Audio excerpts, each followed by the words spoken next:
Its remarkable ability to manipulate shells is the first known example of tool use amongst invertebrates.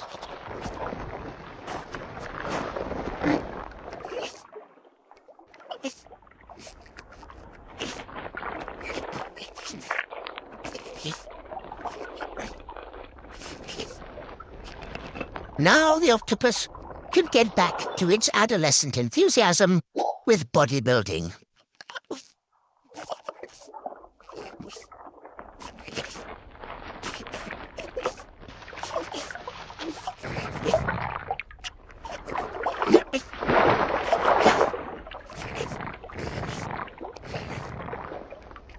The stalker is still stalking. However, an armored pod has another, more unexpected benefit.